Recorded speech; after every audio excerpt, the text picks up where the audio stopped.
मंडळी, कसे आहात सगळे? मजेत ना? तर असेच मजेत राहा आणि आमचे येणारे व्हिडिओज बघत राहा. तर पावसाळा सुरू झालेला आहे आणि असं मस्त चमचमीत काहीतरी खावंसं वाटतंय, पण बाहेर स्ट्रीट फूड खाऊ शकत नाही किंवा बाहेरचं फूड अवॉइड केलं पाहिजे. म्हणून मी ठरवलं की आज घरच्या घरी नूडल्स बनवूया. तर चला तुम्हाला दाखवते. आणि घरचं असतं त्यामुळे लहान मुलांपासून मोठी माणसं सगळेच खाऊ शकतात. तर चला आज मी घरच्या घरी नूडल्स कसे बनवते ते बघूया. चला, तर आता मी नूडल्ससाठी लागणारं साहित्य तुम्हाला दाखवते. तर मी इथे व्हेज हक्का नूडल्स घेतलेत. मी नॉर्मली चिंग्सचे घेते.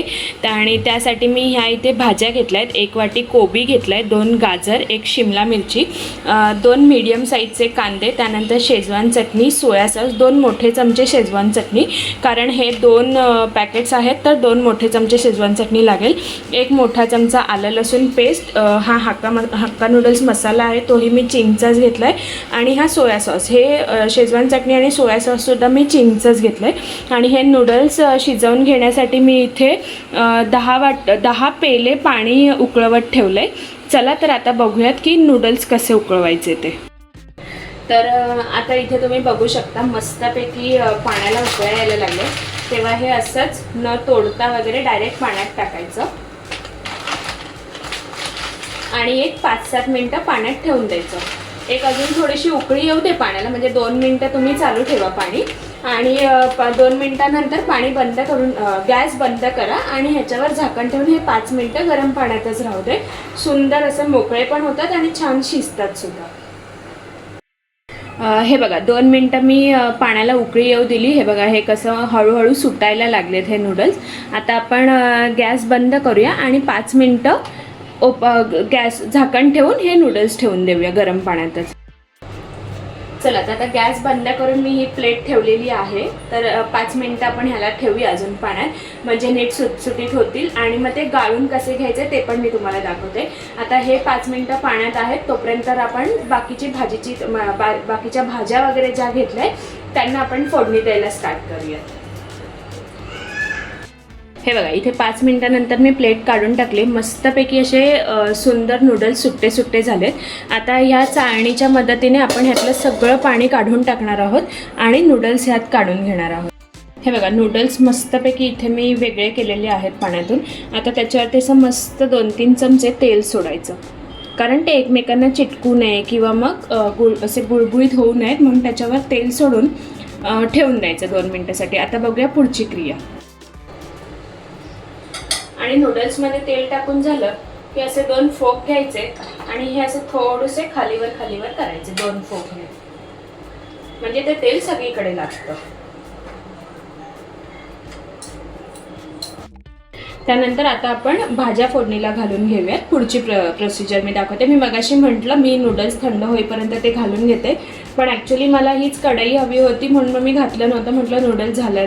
तर चला आता बघूया. इथे मी कढई तापत ठेवल्यावर त्यात तेल घालू आणि मग मी पुढची प्रक्रिया दाखवते. आता इथे माझी कढई छानशी तापलेली आहे, त्यात आपण तेल टाकून घेऊया. तेलाचा वापर थोडा जास्त करायचा, एकदम जास्त नाही, पण थोडंसं रोजच्या वापरापेक्षा जास्त टाकायचं, चांगली चव येते त्याला. तर हे बघा, इथे मी तेल गरम करून घेतलं आहे. आता तेल गरम झालं की त्यात आपण कांदा टाकूया. इथे आपलं तेल आता गरम झालेलं आहे. आता त्यात कांदा टाकून घेऊयात. मी हा कांदा अशा प्रकारे टाकते जेणेकरून आपल्या हातावर तेलात टाकताना कांद्याचं तेल उडत नाही.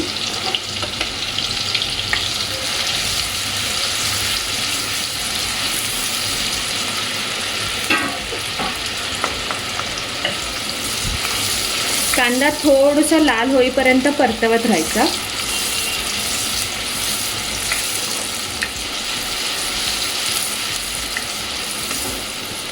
आणि हे सगळं करत असताना गॅसची फ्लेम फास्ट ठेवायची. हे सगळं फास्ट ह्याच्यावरतीच फोडणीला द्यायचं.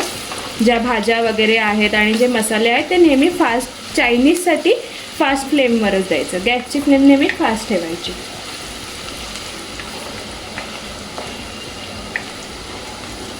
आणि गॅसची फ्लेम फास्ट असते त्यामुळे लागण्याची शक्यता असते, तर त्याकडे लक्ष द्यायचं. म्हणजे कांदा ठेवून आपण कुठे हलू शकत नाही, तर ते कंटिन्यू ढवळत राहायचं असतं. तर हे बघा, इथे माझा थोडासा कांदा भाजून झालेला आहे. त्यात आता मी आलं लसूण पेस्ट टाकणार आहे.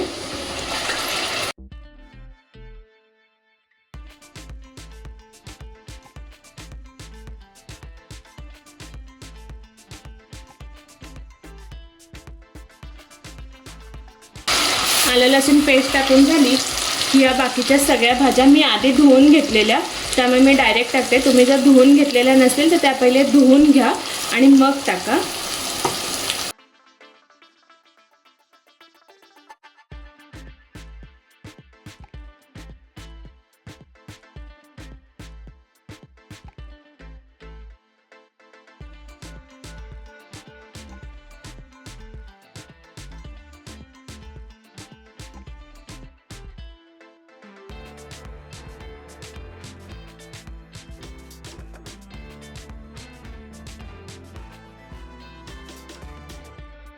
भाज्या शिजायला एक कमीत कमी आपल्याला 5 ते 7 मिनटं लागतात.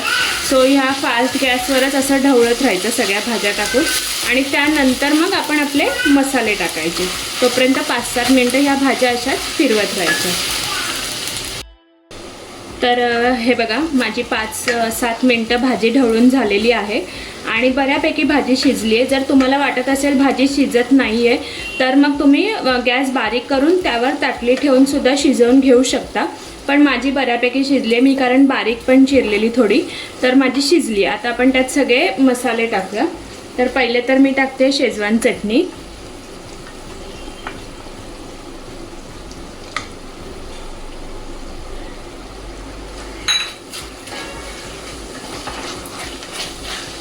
ती नीट अशी ढवळून घेतली की त्यात आपण आता टाकूया सोया सॉस. हे सगळे स्पाइसेस आपण आपल्या चवीप्रमाणे कमी जास्त करू शकतो. कसा मस्त रंग आलाय बघा नूडल्सला. आणि मला थोडीशी आंबट गोड चव आवडते नूडल्समध्ये, म्हणून मी टोमॅटो सॉस टाकणार आहे. तुम्हाला जर ती चव नसेल आवडत तर टोमॅटो सॉस नका टाकून, म्हणून मी साहित्यात सुद्धा नव्हता दाखवला टोमॅटो सॉस. पण मी पर्सनली मला ती चव आवडते म्हणून त्यात टाकते. तर हे बघा, हे मस्तपैकी असे 2 मिनटं फिरवायचे आता सगळे मसाले टाकून.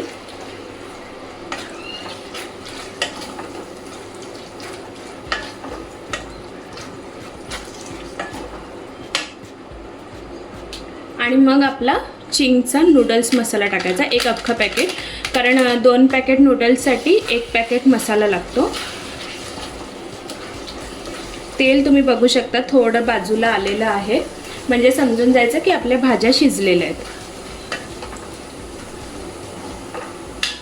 आणि त्यानंतर थोडंसं मीठ टाकायचं. मीठ जास्त टाकायची गरज नसते, थोडंसं भाज्यांना लागेल एवढंच, कारण ऑलरेडी त्या मसाल्यामध्ये मीठ असतं, त्यामुळे मिठाचं प्रमाण एकदम कमी ठेवायचं.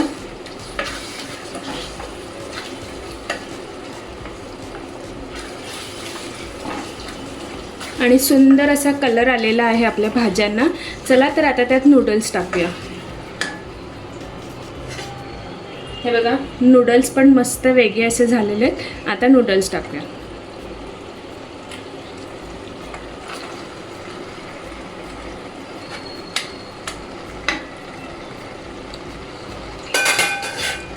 आता नूडल्स टाकल्यानंतर प्रॉब्लेम असा होतो की हे नूडल्स ढवळायचे कसे, तर त्यासाठी पण मी मगाशी सांगितल्याप्रमाणे 2 फोकच्या मदतीने हे नूडल्स ढवळायचे. एका हातात 1 फोक धरायचा, दुसऱ्या हातात दुसरा फोक, खालूनपासून वरपर्यंत असे हे नूडल्स खालीवर करायचे. आणि ह्या वेळेस मात्र गॅसची फ्लेम स्लो ठेवायची. हे बघा मस्तपैकी सगळं असं मिक्स होतं आहे.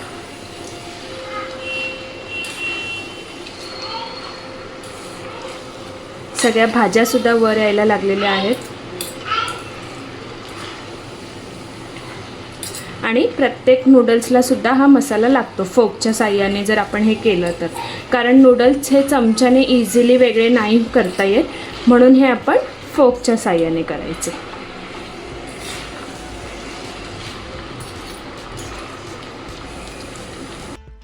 हे बघा मस्तपैकी आपले नूडल्स रेडी झालेले आहेत. तर आता आपण काढून घेऊया सर्विंग बाउलमध्ये. बघा इथे आपले सुंदर असे नूडल्स रेडी झालेले आहेत. आता खूप भूक लागलेली आहे, चला तर मस्तपैकी संपवूया. तुम्हाला आमचा हा व्हिडिओ कसा वाटला हे आम्हाला नक्की कमेंट करून सांगा. तुम्ही जर ही रेसिपी ट्राय केली तर आम्हाला नक्की कमेंट करून सांगा की तुमचे हे नूडल्स कसे झाले. आणि आमच्या चॅनलला अजूनपर्यंत सबस्क्राईब नसेल केलं तर नक्की सबस्क्राईब करा. तर आता भेटूयात पुढच्या व्हिडिओत. तोपर्यंत बाय बाय.